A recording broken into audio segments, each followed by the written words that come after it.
12 വർഷത്തിലൊരിക്കൽ നടന്നാൽ പൂർണ്ണ കുംഭമേള, 144 വർഷത്തിലൊരിക്കൽ നടന്നാൽ മഹാകുംഭമേള.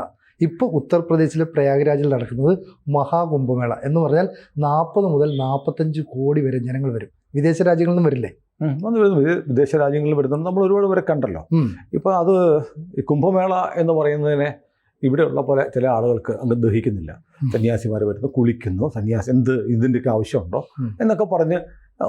പക്ഷെ മുൻവർഷങ്ങളിലെ പോലെ വ്യാപകമായ ഒരു പ്രചാരണം ഇല്ല, എതിർ പ്രചാരണം. എന്നാലും ഒറ്റയ്ക്കും തെറ്റയ്ക്കുമൊക്കെ ആളുകൾ ഇതിനെ ഒന്ന് മോശമാക്കാൻ പറ്റുമെന്ന് ശ്രമിക്കുന്നുണ്ട്. തുടക്കം നമ്മുടെ UP-യിൽ തന്നെയായിരുന്നു.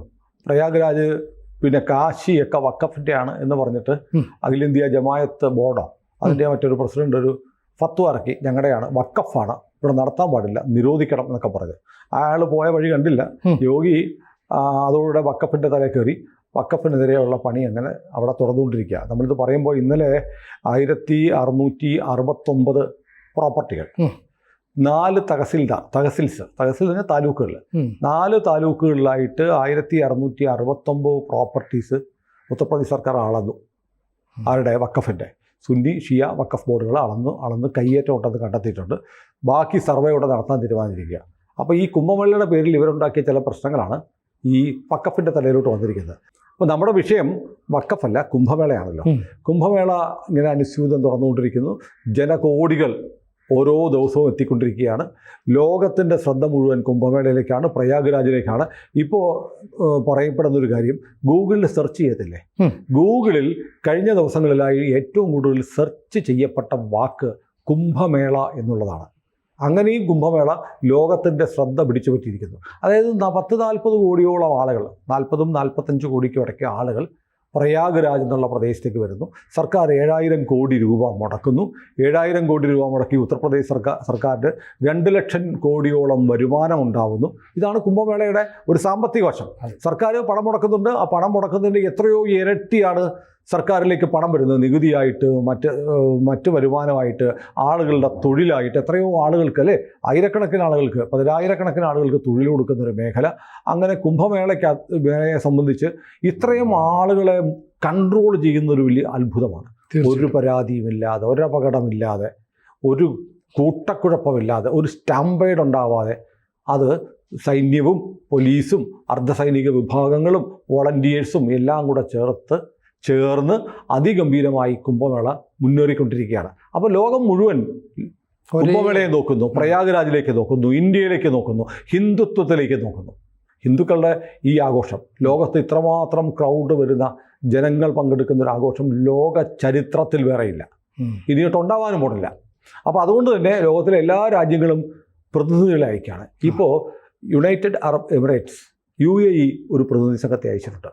ആ പ്രതിനിധി സംഘം ഇവിടെ വന്നു. അതിലെ പ്രധാനിയായ ഒരാൾ ഇന്നലെ മാധ്യമങ്ങളോട് സംസാരിച്ചു. പക്ഷെ നമ്മുടെ മാധ്യമങ്ങൾ കാണിച്ചില്ല.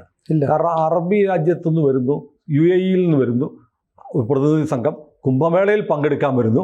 ആ രാജ്യം ഒഫീഷ്യലി അയക്കുകയാണ്. ഞങ്ങളുടെ പങ്കാളിത്തം കൂടെ കുംഭമേളയ്ക്കുണ്ട്. റഷ്യക്കാർ, ജർമ്മൻകാർ ഒക്കെ വന്നിട്ട് അവിടെ സ്നാനം ചെയ്യുന്നു. ചില ആളുകൾ ഹിന്ദു മതം സ്വീകരിക്കുന്നു, അല്ലേ. സ്റ്റീവ് ജോബിൻ്റെ ഭാര്യ വരെ വന്നിട്ട് അവിടെ സ്നാനം ചെയ്ത് കമല എന്ന് പേര് സ്വീകരിച്ച് ഹിന്ദുവായി മാറുന്നു. ഹിന്ദുവായിട്ടാണ് ജീവിച്ചുകൊണ്ടിരിക്കുന്നത്. ഏതായാലും ഞാൻ ഹിന്ദു ആണെന്ന് അവർ പറയുന്നു. ഇപ്പോൾ വന്നിരിക്കുന്നത് UAE-യിൽ നിന്ന് വന്നിരിക്കുന്ന സംഘത്തെ നയിക്കുന്ന ആളുടെ പേര് ഞാൻ പറയാം, സല്ലി അൽ അസ്ബ. അല്ലത് മനസ്സിലായോ? ഇല്ല. ഒരു മുസ്ലിം സ്ത്രീയാണ്. സ്ത്രീയാണ്. പർദ്ദയില്ല, തട്ടമില്ല.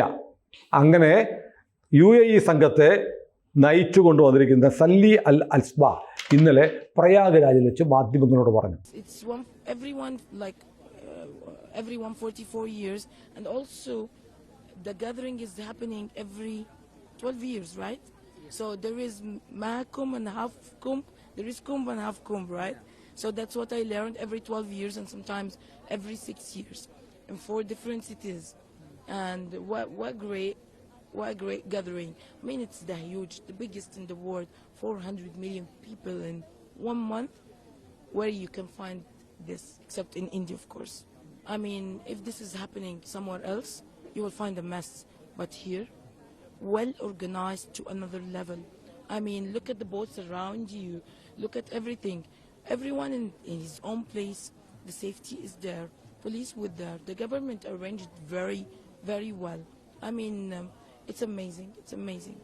മാധ്യമങ്ങളോട് പറഞ്ഞു, ഞാൻ അത്ഭുതപ്പെടുന്നു, ലോകത്തിതുപോലത്തെ ഒരു പരിപാടിയുണ്ടോ, എന്തും മികച്ച സംഘാടനമാണ്, സർക്കാരിൻ്റെ, പോലീസിൻ്റെ, ഭരണകൂടത്തിൻ്റെ ഇടപെടലുകൾ നോക്കൂ, എന്തുമാത്രം ജനങ്ങളാണ് ഒരു തിക്കും തിരക്കുമില്ലാതെ ലോകത്തെവിടെയാണെങ്കിലും ഇത്തരം ഒരു പരിപാടി സംഘടിപ്പിക്കപ്പെട്ട വലിയ തിക്കും തിരക്കും ഒന്നുമില്ല.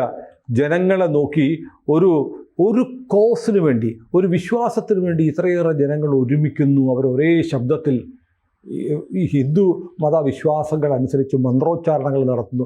ഇത് വലിയ അഭിമാനകരമാണ്, മഹത്തായ ഒരു സന്ദേശമാണ്. ഒരു ആദർശത്തിന് വേണ്ടി എല്ലാ മനുഷ്യരും വലിപ്പച്ചെറുപ്പങ്ങളില്ലാതെ ഒന്നിച്ചു ചേരണമെന്നുള്ള മഹത്തായ സന്ദേശമാണ് കുംഭമേള നൽകുന്നത്. ലോകം മുഴുവൻ ഒന്നാണ് എന്ന സന്ദേശമാണ് കുംഭമേള നൽകുന്നത് എന്ന് നമ്മുടെ UAE പ്രതിനിധിയായ സല്ലി അൽ അസ്ബ പറഞ്ഞതായി മാധ്യമങ്ങളിൽ വന്നല്ല പറയുന്ന വീഡിയോ ഇതിൻ്റെ കൂടെയുണ്ട്. വീഡിയോ നമുക്ക് കാണിക്കാം. അപ്പോൾ ഭാരതം എന്ന് പറയുന്ന രാജ്യത്തിൻ്റെ സംസ്കാരം, പാരമ്പര്യം ഇതൊക്കെ ഇത്രയും ദൃഢമാണ് അല്ലെങ്കിൽ ആഴത്തിലുള്ളതാണെന്ന് ഈ വരുന്നവരൊക്കെ മനസ്സിലാക്കുന്നുണ്ട്. അതുകൊണ്ടല്ലേ ഈ ഇപ്പോൾ ഹർ ഹർ മഹാദേവ് എന്നൊക്കെ പറഞ്ഞിട്ട് ഒരേ ശബ്ദത്തിൽ ഒരേ താളത്തിലൊക്കെ അവർ പ്രാർത്ഥിക്കുന്നു. എന്നിട്ട് അങ്ങനെ കുറച്ച് സന്യാസിമാർക്ക് സേവനം ചെയ്യാനായിട്ട് രാജ്യത്തിൻ്റെ പല ഭാഗത്തുനിന്ന് ആൾക്കാർ വരുന്നു. അപ്പോൾ അവരെയൊക്കെ നിരീക്ഷിക്കാൻ ക്യാമറ വെക്കുന്നു, അവർക്ക് വേണ്ട സഹായങ്ങൾ ചെയ്യുന്നു, അവിടുത്തെ തണുപ്പുള്ള കാലാവസ്ഥയെ അതിജീവിക്കാനുള്ള സഹായം ചെയ്യുന്നു. ഇതൊക്കെ ചെയ്യാനായിട്ട് ഒരു സംസ്ഥാന സർക്കാർ ഇനിഷ്യേറ്റീവ് എടുക്കുക എന്ന് പറഞ്ഞാൽ ആ സംസ്ഥാന സർക്കാരിനെ നമ്മൾ അഭിനന്ദിക്കാതിരിക്കാൻ പറ്റും. എനിക്ക് പ്രശ്നമൊന്നുമില്ല. അല്ല, അപ്പോൾ അങ്ങനെയുള്ളൊരു സംസ്ഥാന സർക്കാർ ചെയ്യുന്ന ഒരു പ്രവൃത്തി മറ്റ് സംസ്ഥാനത്തിലുള്ള ആളുകളുടെ സംസ്ഥാനങ്ങൾക്കല്ല, മറ്റ് രാജ്യങ്ങൾക്ക് മാതൃകയാകുന്നു എന്നാണ് അസ്ബ പറയുന്നത്, അല്ലേ? അതെ, മറ്റ് രാജ്യങ്ങൾ. ഇപ്പം നമുക്കറിയാം, ശബരിമല ഒരു സ്ഥലത്ത് ഇപ്പം മകരജ്യോതി നടക്കുന്ന ഒരു ദിവസം എന്തൊക്കെ നിയന്ത്രണങ്ങൾ എങ്ങനെയൊക്കെ സംഘടിപ്പിച്ചിട്ടാണ് നമ്മുടെ സർക്കാർ കേരളത്തിൽ അത് ഇടതായാലും വലുതായാലും കൊണ്ടുപോകുന്നത്. അത് പറയുമ്പോൾ വേറെ കാര്യമുണ്ട്, അത് സർക്കാരിൻ്റെ പിടിപ്പുകേട്. അതായത് പ്രളയത്തിൽ തകർന്ന പമ്പയിലെ ആ ഷെഡ് ഇതുവരെ പുനഃസ്ഥാപിച്ചിട്ടില്ല, നടപ്പന്തൽ ഇതുവരെ പുനഃസ്ഥാപിച്ചിട്ടില്ല.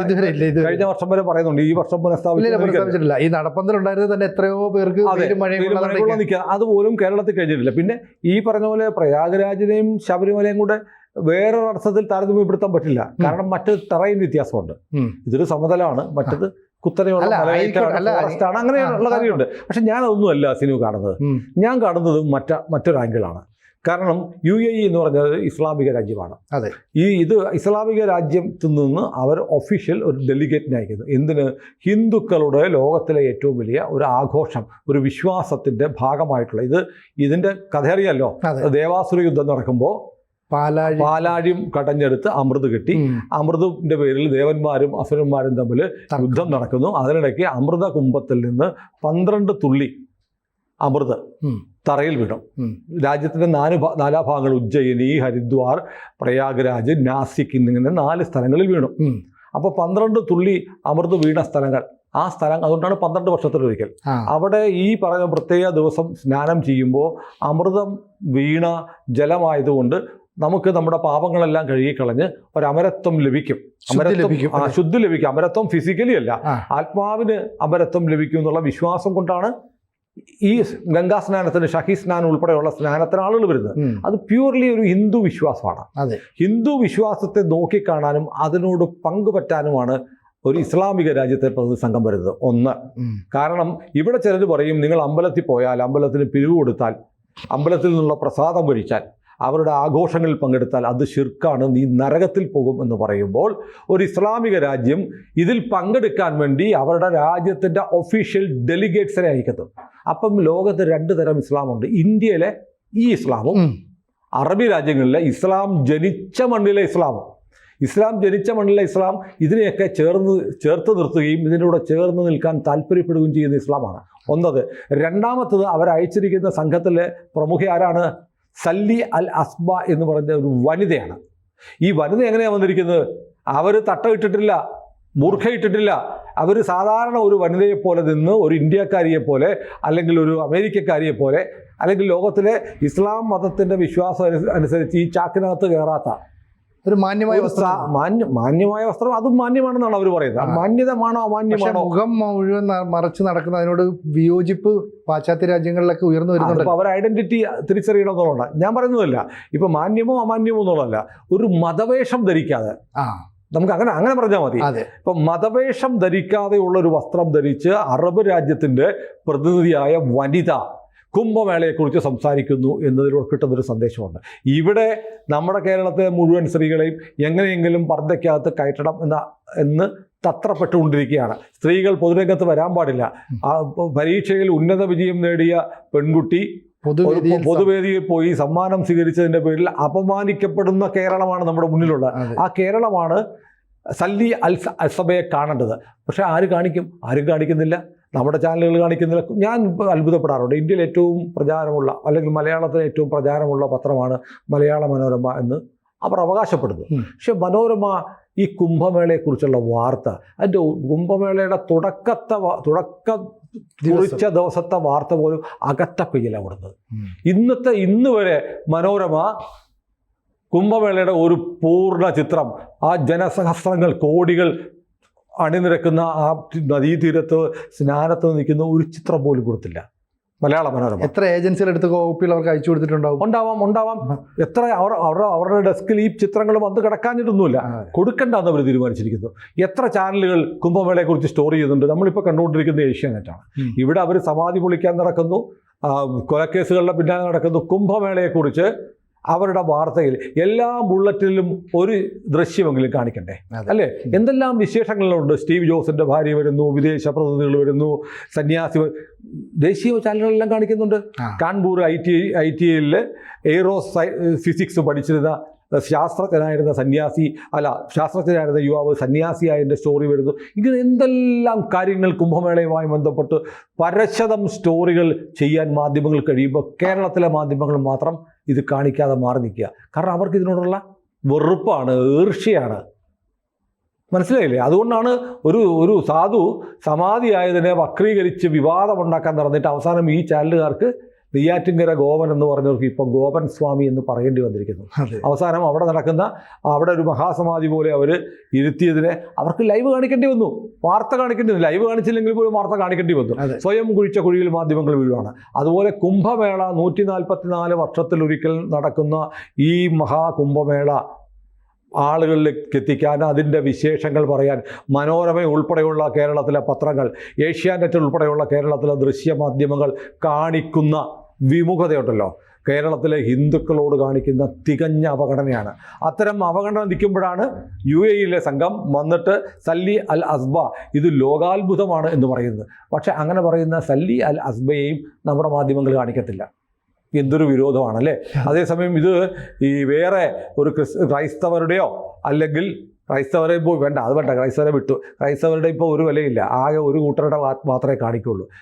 ഇതിന് പകരം വേറെന്തെങ്കിലും ഒരു വലിയ സംഭവം നമ്മൾ കണ്ട് മക്കയിലെയും മദീനയിലെയും ഹജ്ജിന് പോകുന്നത്, പക്ഷെ നമ്മുടെ ചാനലുകൾ ഇതിനേക്കാൾ എത്രയോ സ്പേസ് കൊടുത്ത് കാണിക്കുന്നുണ്ടോ? കാണിച്ചിട്ടുണ്ട്, ഇനിയും കാണിക്കും. പക്ഷേ കുംഭമേളയെ എന്തുകൊണ്ടാണ് കുംഭമേളയുടെ ചിത്രങ്ങൾ, അതിൻ്റെ വാർത്തകൾ മലയാളത്തിലെ പത്രങ്ങളും മാധ്യമങ്ങളും കൊടുക്കാത്തതെന്ന് നമ്മുടെ ആളുകൾ ആലോചിക്കേണ്ടതുണ്ട്.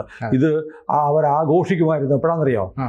അവിടെ ഒരു ദുരന്തം ഉണ്ടായിരുന്നെങ്കിൽ, അവിടെ എന്തെങ്കിലും കുഴപ്പങ്ങൾ ഉണ്ടായിരുന്നെങ്കിൽ, അവിടെ എന്തെങ്കിലും പാളിച്ചകൾ വന്നാൽ ഇവർ എല്ലാ ദിവസവും അതിനെക്കുറിച്ച് പരമ്പരകൾ തന്നെ ചെയ്യുമായിരുന്നു. ഇത് നമ്മൾ തിരിച്ചറിയണം. ഏതായാലും സല്ലി അൽ അസ്ബ എന്ന് പറയുന്ന UAE വനിത, UAE സർക്കാരിൻ്റെ ഔദ്യോഗിക പ്രതിനിധി സംഘം അവിടെ വന്ന് സംസാരിച്ചത് ഭാരതത്തിനുള്ള ഹിന്ദു സംസ്കാരത്തിനുള്ള ഒരു അംഗീകാരമായി നമുക്ക് കാണേണ്ടി വരും. കൂടുതൽ വാർത്തകളും വിശേഷങ്ങളും നിങ്ങളിലേക്ക് എത്താൻ ABC മലയാളം സബ്സ്ക്രൈബ് ചെയ്യുക, ബെൽ ബട്ടണും അമർത്തുക.